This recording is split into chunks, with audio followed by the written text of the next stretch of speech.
When a childhood home makes an impact, it is only natural to want to keep it in your life. Still, Susan was surprised when her son Coady suggested they do just that. While the house they once knew looked a little different than they remembered, the stunning panoramic ocean views had remained intact. After spending years apart, mother and son feel grateful for the unexpected reunion. But first, we'll visit Daniel and Carin. So many questions arise after a serious accident, including what now? The answer for Daniel and Carin was to start fresh and purchase an oceanfront hobby farm on the opposite side of the country. Between snack breaks at the seaside cabana and reflecting by the pond named for Carin's father, the couple is thankful for their new lease on life.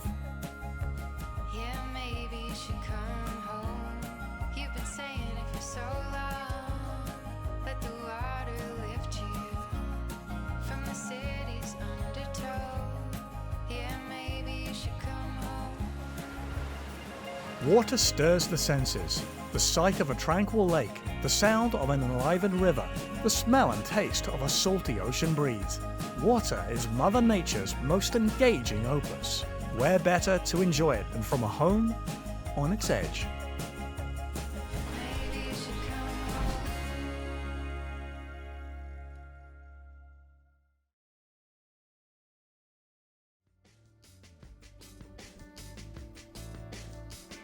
Dan's motorcycle accident was in 2010, and he spent 3.5 months in hospital. One of the things that I had been working towards was roasting coffee. And so we had a commercial coffee roaster set up in a little shed on our property, and that was brought to a screeching halt too. When he had his accident, he had a large hematoma, and that prohibited him from tasting or smelling anything. And that kind of prompted us to get a fresh start elsewhere. So we decided to go all across Canada and ended up in Nova Scotia. And we thought, wow, this is a beautiful province. It's got this rugged beauty about it. People were very friendly. And we decided, hey, why don't we move over here?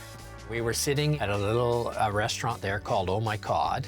And back over here a ways, you could see a little yellow house up on a bank. And we said to our realtor, that's what we want. That's right? Kind of the spot. We jumped in our rented car, drove back here and sat in the driveway there. And it's like, yes, this is it. This is it. And we sat there for quite a while. It was like, okay, we better leave now because the neighbors are somebody's gonna phone and say there's some creeps out there sitting and watching, and you know, that's how we found this place. And it was like, yes. And when we got to see it the next day, was it? Mm-hmm. Yeah. And view it, and it's like, yes. When we purchased the place here, we done that at a little coffee shop, and we got to meet the owners there. They became friends, and the pandemic hit. And they were forced into roasting their own coffee. And so Mike ended up roasting here. I think it was the better part of a year, wasn't it? And in the garage. We had the roaster set up there, and so I was able to fulfill that dream through somebody else.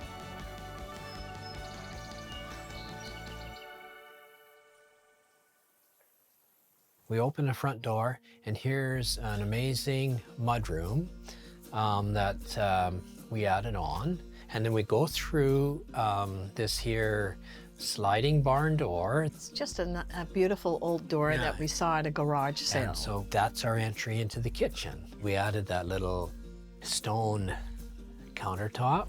So when you exit the kitchen, you enter our beautiful French Renaissance Dutch style dining room with a big table there for family dinners, and our pride and joy, my grandfather's antique Dutch Frisian clock. And also has a beautiful pantry in there that used to be a wardrobe. And we took out the carpeting that was in there, added shelves, and we've got a beautiful pantry in there now. So from the dining room, there are 2 entryways into the main living space. You can see the boats out there. You can watch the weather. It's amazing. From that main space, there's also entry into the den, which is like our winter living room. It has a gas fireplace in it. We watch movies in there. We eat our dinners in there often, together with our pets. Yeah. We never eat alone. When navigating the captain's stairs, our main master bedroom is almost like an attic room, and it's got 2 beautiful windows with another great view of the ocean, so we can lie in bed at night and not only hear the lapping of the waves, but we can see the stars and we can hear the wind. It's a beautiful space. The other 2 bedrooms are used for guests and our grandkids, and they both have garden views. And then there's also a little pocket half bath. So when we exposed the chimney, in part of the wall there was an old air duct. We pulled all that out and we're cleaning everything up, and I seen something shiny and all the debris. We ended up finding 2 gold necklaces that somehow at some point in time were dropped down a cavity or a crevice or between the wall. How many years later we find them? And you never know what you're going to find in the walls of an old farmhouse. So when you come into the driveway, on the left, there's kind of an open meadow area and there's 2 beautiful ponds there. Behind the ponds is where we have the chicken pen and the chicken coop and our chickens. And then you come into the driveway. On the right, there's a garden area, and it's a fenced garden area. There's a little potting shed that I built there for Carin. You go to the right of the home and there's a beautiful chestnut tree. And you underneath that tree and walk around, and there's a fire pit. To the right of our deck, over in the other corner of the yard, is where we had built our cabin. It's got a hot tub on the deck. It's got a pellet stove inside. It's got 2 decks on it, one's covered. It's got a barbecue on the deck. Go around just by the fire pit a little bit, there's another little trail that goes into a sauna. And there's an outdoor sauna there with a little deck around it with an outdoor shower. And it's an infrared sauna, so you can just enjoy having a sauna and a shower in the midst of the trees. It's like a little pocket of nature there. You go down the path to enter the cabana. On the right-hand side, there's a little private beach where you could launch a boat or you could go swimming. And then when you continue down the boardwalk, you'll actually see that there's not only the amazing view, but a hot tub. You can have a hot tub, or you can go down the wharf, jump off, have a swim, sit on the deck, have a barbecue. There's a kitchen area where you can cook something small. There's running water. And the other side of the cabana, there's actually a lounge with a little bathroom and a shower inside. So after you swim, you can have a shower, you can get dressed, you can have a snack. It's a real little gem. So we have 2 beautiful ponds. One of the ponds is named after my dad, Henk, who passed away in September. And yeah, we see fish there occasionally and say hi to my dad.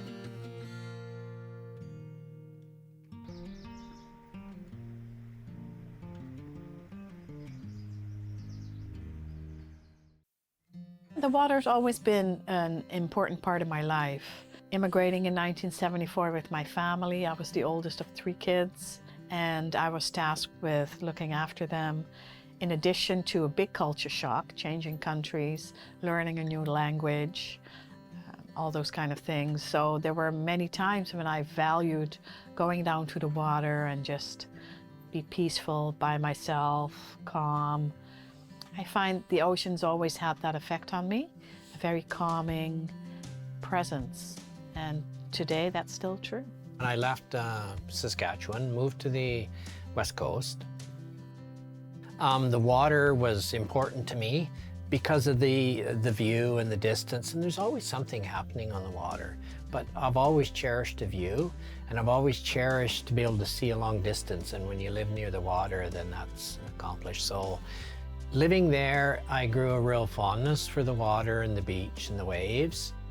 We would often, Carin and I would go to the west coast of Vancouver Island and storm watch the waves, winds, and that's kind of where we spent some of our first times together, wasn't it? That's true. Yeah. And so that was one thing in moving here that we really wanted to retain, was be near the water view, and we were able to find it with a bit of perseverance. Yes. Yes. You know, inside or the house itself, our goal is to maintain it and to Enjoy it. Keep it. And it's way over 200 years old, and it's been that way for so long. Why would we, like, I don't understand why anybody would want to change it other than just maintain it and enjoy it.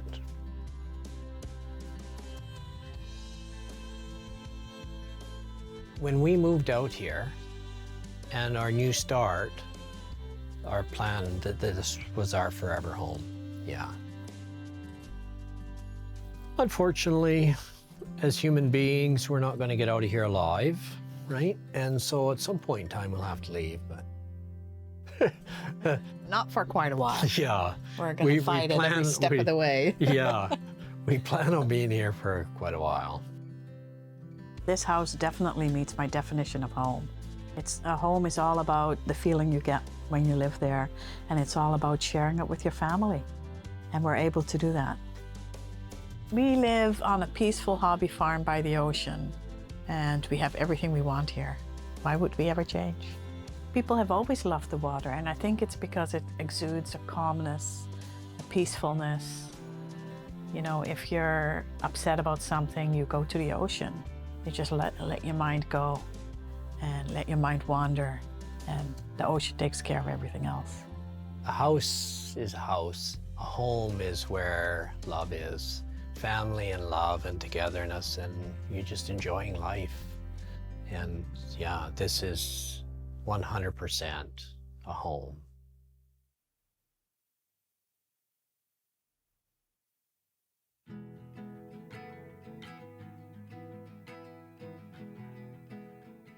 We had to sell the house when I was about 7 years old. Ever since that moment, you know, I've always wanted it back. It's always been a dream of mine. It didn't really come to reality until we saw it come for sale. Last year, when Coady phoned and said, "Mom," he said, "the house is on the market." He said, "I think we should buy it." And I can remember saying, "Are you crazy? I'm trying to get ready to retire. I don't want to be buying a house," right? So it was definitely something that was given a lot of thought, and it, you know, I could hear in his voice that it really meant a lot to him. So ultimately the answer became yes, let's do it. Yeah, so we saw the house on the market. Came back for the first viewing, and it was like walking back in time. It was almost exactly as we had left it. They had finished it tastefully, which was great, but the paint colors were the same, the light fixtures were the same, the flooring was the same. Felt like being back home. Walking down the property to the beach was just a pretty mind-blowing experience for me. 6 weeks into being here, we were hanging curtains in the bedroom, which would have been one of the boys' rooms when they were little. And all of a sudden I broke down and started crying. And what had happened, I realized, is at the point that we had left, I had just bought fabric to make curtains for the boys' room. And it was really at that time that we had to move. So that kind of was a trigger for me. And I didn't realize it, right? So I convinced myself, absolutely not an emotional thing, but I fibbed to myself. It really was. I'm connected. Hook, line, and sinker.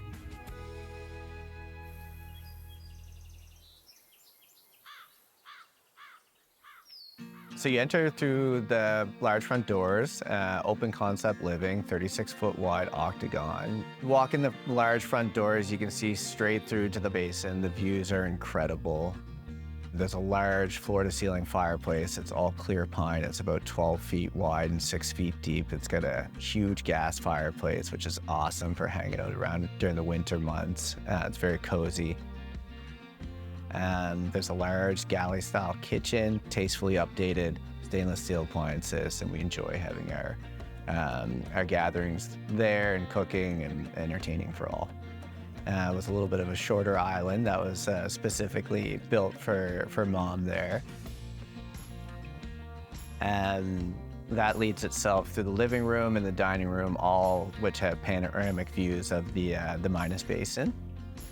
We have a really large dining area as well, a table that seats 10 comfortably. It's fantastic for entertaining, for having large dinners, the family gatherings.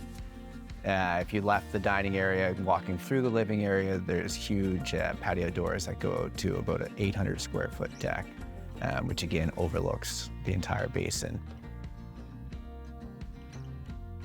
You'll go down the hallway, which will lead yourself to 3 bedrooms. The primary is there. It has a little Romeo and Juliet balcony, so you can watch the sunsets over the basin.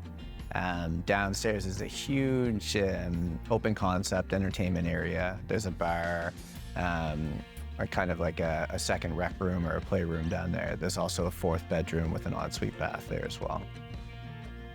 We had my birthday party, my 32nd birthday party here in February, and as most people know, Nova Scotia dropped to about -40. Everyone lost power.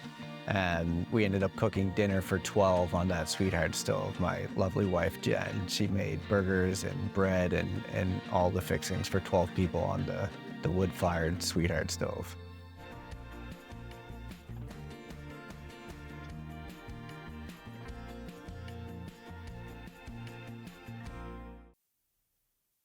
Every time that I pull into the house, I drive really slow and I feel like I'm home. I feel at peace. This place for me, it is my peace, my tranquility. Those views are what I live for. You know, living in the city per se, I go to bed at 8 o'clock at night. This is the only place on earth that I can stay up late because I get to watch these most beautiful sunsets ever.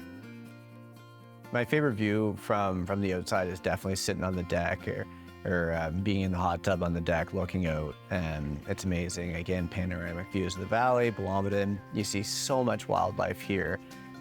Just the other day I pulled in, we have pear trees out front, and there was legitimately a partridge in a pear tree, right? So doesn't get any better than that. There's deers and fawns roaming through the yard. There's pheasants, there's eagles, there's hawks. It's amazing. My favorite view from the outside is definitely from the deck.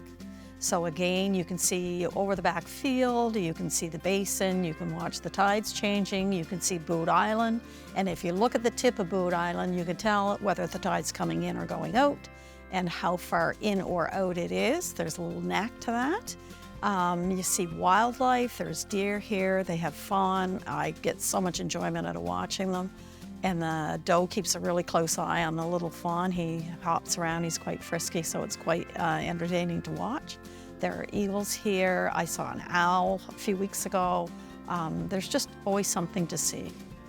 We were very fortunate, so the owners that owned the house in the time that we didn't spent a lot of time gardening and creating beautiful gardens, and we now get to enjoy them. And if you're at the front garden, you'll notice 2 boots there that have what we call hens and chickens in them. And last year there was a snake that took up residence in the boots, but there's a story from years ago that Coady would love to tell with regards to snakes and me. When we were growing up, my brother and I were all things nature, right? Outside, just being 2 little boys. So we used to collect snakes and, catch as many snakes as we could. We knew that Mom hated snakes and was terrified of snakes. So we would catch as many as we could, put them in this bucket, and then we'd flip the bucket over and say, Mom, come look in this bucket. And we didn't tell her what was in there. One time she, opened the lid of this bucket and the snakes went everywhere, right? And you can imagine how that went. When you grow up by the water, it becomes a part of who you are and how you are. And it's not just the visual and the peace that comes with what you see, but it's everything from smelling the salt air, it's from hearing the gulls, it's from hearing the water itself as the tides come in and out. So it becomes a part of who you are. So when you move inland, you have something missing. And it's subtle. You don't maybe necessarily understand it at first, but as time goes on, you learn very quickly, I'm missing the water. So by coming back to the water, it's that reconnection. It's that peacefulness that comes with it, along with, the physical activity aspects of beach walking and just watching different tides coming and going, or fishing. It's an absolute different lifestyle and way to enjoy the land and the water. So when we came back, one of the things that we did was we installed a fire pit. And so we have some Adirondack chairs, and it's really nice to enjoy a fire in the evening, watch the sunset, and it brings back memories of when the boys were small and we used to make fires on the beach where things were a little more rustic, and we would cook hot dogs and marshmallows on the beach. But again, it's really about the warmth of a fire and the warmth of the family and being together and enjoying that time together. So first thing in the morning, I always look at the windows to see the wildlife that's in the backfield. I always check to see if there's any deer. And I really enjoy being able to have my tea out on the deck and just enjoy the peacefulness of the morning and the quietness of the space. It's wonderful. So by leaving the property, I grew in different ways. So it forced me to experience life differently. And by coming back to the property, it's really opened my eyes, and with Coady's help, as to understanding everything that it can be. And it's provided an opportunity to reconnect. And as I said, there is an emotional attachment that I've come to understand. And so it feeds my soul. And I'm happy to be back. The concept of home for me is a place where I can be myself. It's somewhere that I feel safe, somewhere that I feel safe to explore and talk about what's on my mind, what's going on that day, or what I have going on in the future. But most importantly, just somewhere I can be at peace. Yeah, for the future, there's a few things that I'd like to do. I'd like to widen the path down to the beach and maybe gravel it at the end. We're going to change all the exterior windows and doors to update them. In my dream world, I'd like to have a proper shop and a garage with maybe a loft or something like that. But overall, we spent a lot of time and money and effort getting the property how we'd like it now. I think living by the water brings a sense of peace and tranquility. It connects you with nature. I think it brings you back down to earth, and I imagine that's the same reason why people love living by the mountains or any of these vast expanses that we get to explore in Canada. Given the choice, I wouldn't leave this home. Life hands you different things, and you have to be able to deal with things and respond to them accordingly. But given the choice, I wouldn't leave this home. I would never leave the house. It was a dream of mine to get it back in the family, and we took that opportunity. We would never let it go at this point. People live by the water for different things. It means different things to different people. For myself, personally, it is about quality life. It's about what it brings into your life. It's about peace of mind, peacefulness. It's about embracing nature and being in a place that you can see it, you can feel it, you can smell it, and you can live it. So it's about lifestyle. The water just brings that into your life. Whether nestled alongside a riverbank or perched high above a distressed ocean, living on the shore has its perks. But beautiful views are only the beginning. The sights, sounds, and sensations of the water are constant in their impact, improving moods, perspectives, and lives. To exist and grow on its edge is extraordinary, an experience made even sweeter when shared with the people we love.